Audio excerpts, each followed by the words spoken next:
Olá, literatos! Vocês são time filme ou time livro? No vídeo de hoje eu vou fazer a resenha de Jogos Vorazes e do livro do Snow.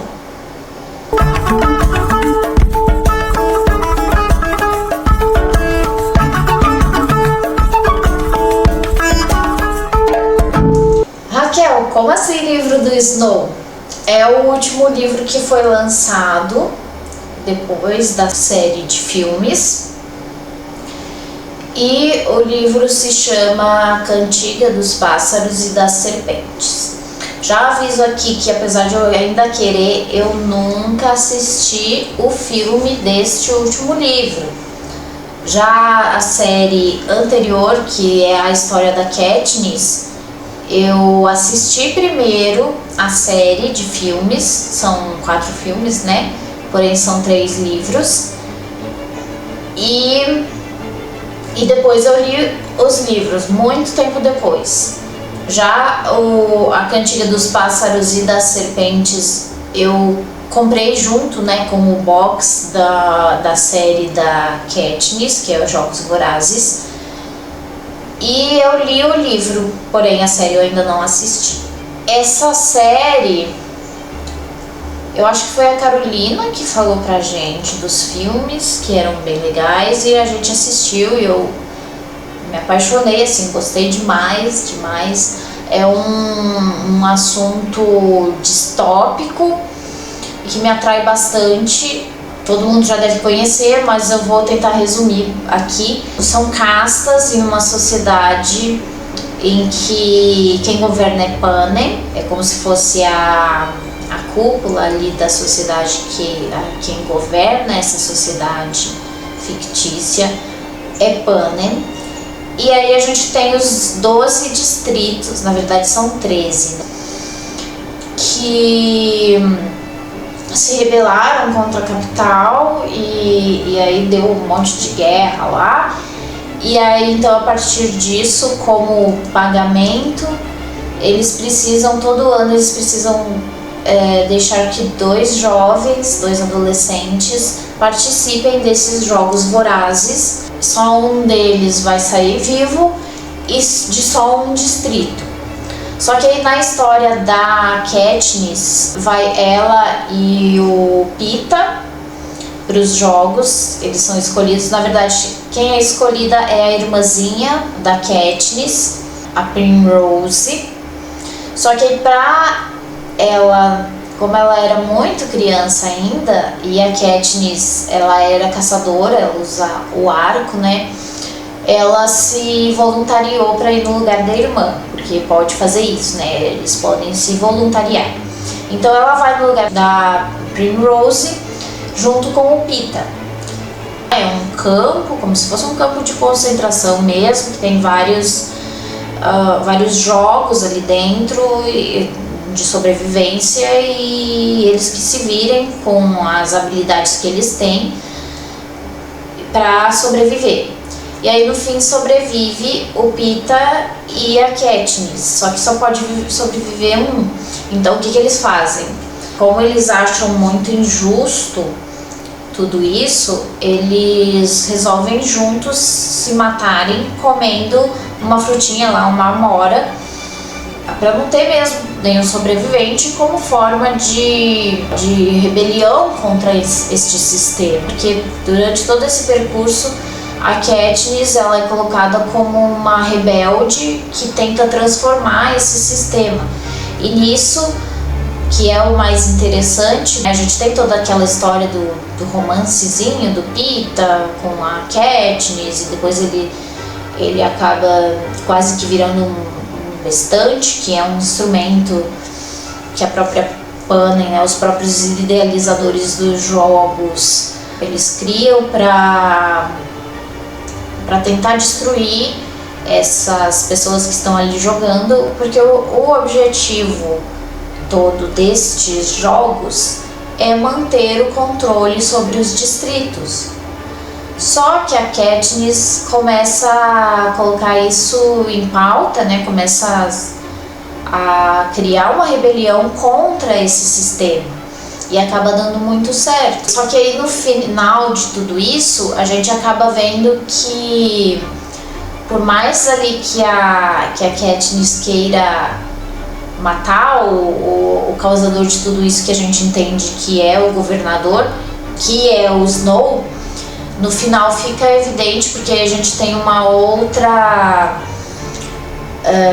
comandante dos rebeldes. A gente vai percebendo que ela vai arquitetando ali para ficar no poder, ficar no lugar do Snow, e isso iria fazer com que os jogos continuassem, então não ia servir de nada. E aí no final a Katniss ela tem a opção de matar o Snow. Nesses 3 primeiros livros a gente percebe que ele é muito manipulador, que ele é muito controlador, que ele é muito mau. Só que depois a gente entende que não é o Snow, não é a pessoa do Snow, mas sim qualquer pessoa que esteja ali no poder. É o sistema que é assim, e não a pessoa. E aí a gente vai entendendo isso, tanto na leitura quanto no filme a gente entende isso. E isso que é o mais interessante, e é por isso que eu amo tanto. Quanto a historinha ali do Peeta e tem o namorado da Katniss também lá, que não é exatamente namorado, né? Eles são companheiros. E depois ele acaba fazendo umas coisas lá também, meio assim. Mas tem essas historinhas, sabe? Assim, é uma história para adolescentes, é infanto-juvenil. Então precisa ter esses elementos de prender a atenção, mas isso não é o que me interessa. Eles mesmos são vítimas desse sistema. E isso fica muito mais claro no último livro que foi lançado, que na verdade é anterior a toda essa série, porque é a história do Snow, que é o governador, o comandante ali da época da Katniss. E aí a gente percebe que o próprio Snow foi vítima desse sistema, porque nesse livro que fala dele, a gente percebe que ele não é uma pessoa malvada, ele é uma pessoa muito simples e que ele só está nesse jogo também. E fica muito evidente isso nesse último livro, que é a Cantiga dos Pássaros e das Serpentes, porque a gente tem ali a menina que é a Lucy, né? Ela vai pro jogo e sempre tem um mentor dessas pessoas que estão no jogo, né? Que são os que ajudam ele, sabe? Que enviam alimentos, enviam o que as pessoas da sociedade mandam para eles. Esse mentor aqui envia. E assim, para a sociedade, não só para Panem, que é ali onde está concentrado o poder, que também estão concentrada a parte rica da população. Panem tem toda uma forma de ser também, que é específica deles, que é a capital, mas os próprios distritos também, a gente percebe que eles votam em qual que vai ser o tributo que vai vencer. Acho que lá do que você está torcendo para qual tributo? Os tributos são as pessoas que estão ali no jogo. Pensa bem, você mora em um bairro e você conhece todo mundo ali, quer muito bem todas as pessoas que estão ali, e de repente uma dessas pessoas, uma criança, vai para um jogo mortal de sobrevivência. Tem toda uma arquitetura de como que vai ser as armadilhas que a gente tem nesse jogo, e a gente percebe que realmente é um jogo de controle da sociedade. Isso fica muito, muito claro no livro do Snow. Por que eu falo que é o livro do Snow? Porque é o livro onde conta a história dele, né, de quem que ele era, de como que ele chegou nos jogos e depois como que ele... Isso nem tanto, assim, é uma parte que menos explica, né, no livro, mas também a gente entende como que ele chegou no poder. Porque, na verdade, o que acontece? Ele e a Lucy criam uma forma própria de jogar o jogo. Eles jogam do jeito deles. E cada tributo tem a sua forma de jogar, tem a sua forma de tentar sobreviver. E isso eu acho que é uma analogia incrível assim para o que a gente vive em sociedade aqui no Brasil, porque a gente tem esse jogo político. Dentro deste jogo político a gente tem a pessoa que é vítima, mas está ali governando, e a gente tem quem realmente governa, que seriam os idealizadores do jogo, e que a gente tem isso na nossa sociedade. A gente tem pessoas ali arquitetando uma forma de controlar a população, seja através de impostos, seja através de leis, seja através de propostas que são colocadas que podem prejudicar uma parcela da população e beneficiar outra. Série de jogos vorazes. E a Cantiga dos Pássaros e das Serpentes são uma analogia do que acontece na nossa sociedade. É uma analogia da sociedade. E isso que é o incrível dessa série, isso é muito incrível, porque é colocado o que realmente acontece de uma forma fictícia, uma forma aventuresca, uma forma que a gente é preendido na história e a gente vai entendendo ali como é que acontecem as coisas, que é todo mundo tá jogando esse jogo, tanto quem idealiza quanto quem está participando ali de fato dos jogos, né? Quem está imerso ali naquele campo de concentração e precisa se virar nos 30 para conseguir sobreviver, e também quem está como mentor, porque quem está como mentor precisa zelar pelo seu tributo, mas ao mesmo tempo precisa seguir as regras do jogo. E a gente percebe como que a sociedade é um imenso jogo, é um imenso jogos vorazes. Ainda quero assistir o filme do último livro do Snow e da Lucy, né?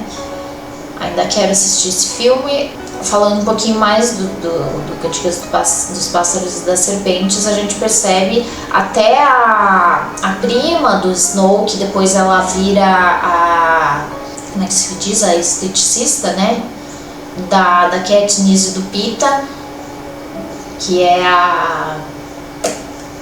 eu não me lembro do nome dela, acho que é Tigresa, que também está jogando o seu próprio jogo.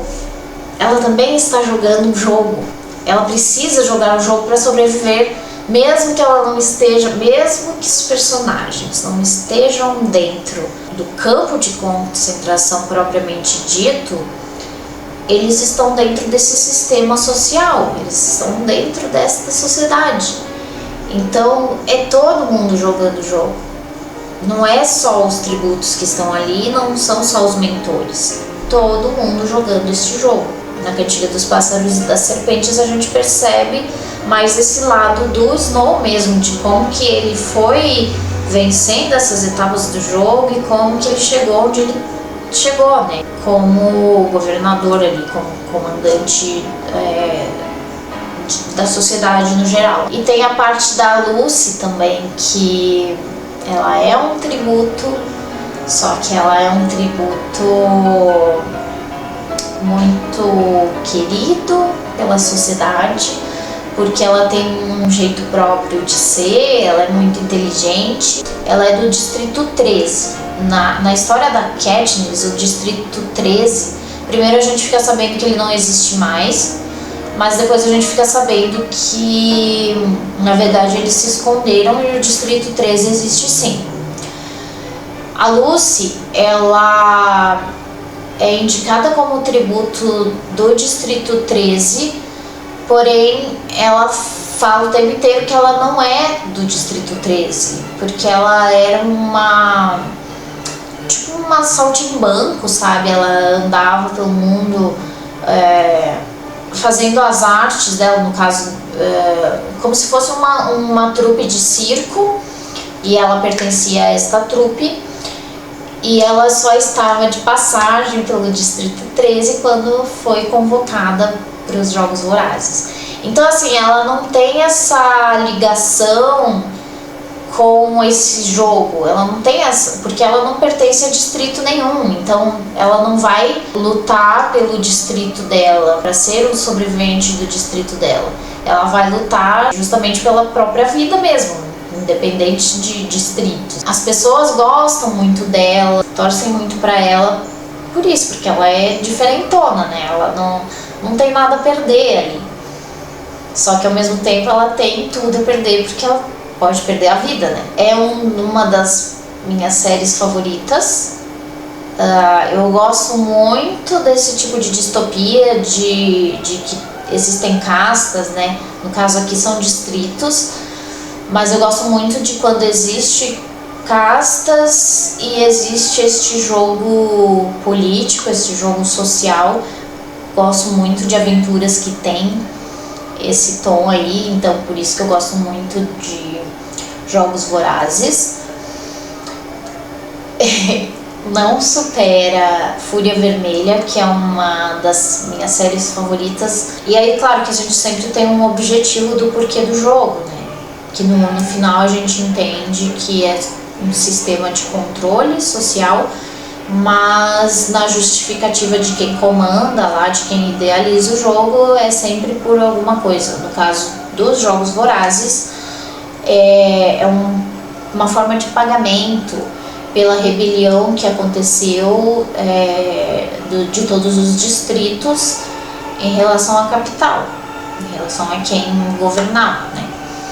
Então a justificativa de Jogos Vorazes é essa. E aí, Jogos Vorazes pra mim fica em terceiro lugar de séries favoritas.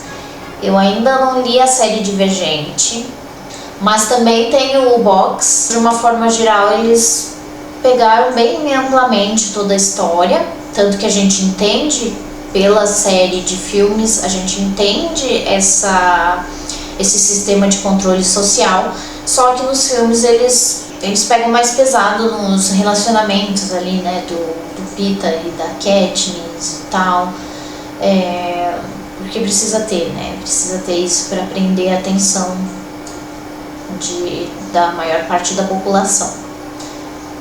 Mas tirando isso, eu acho assim, essa questão desse relacionamento, de eles pegarem em cima disso, é bem fiel, sim, os filmes com os livros. Não é o Harry Potter da vida, que não tem nada a ver. É bem fiel, sim, os personagens, a ambientação, a história em si, é bem fiel, sim. Então quem assistiu o filme e não leu os livros vai pegar a essência da história, e quem leu os livros e não assistiu os filmes também, né? A mesma coisa. Eu espero que vocês tenham gostado desse vídeo e até o próximo. Tchau!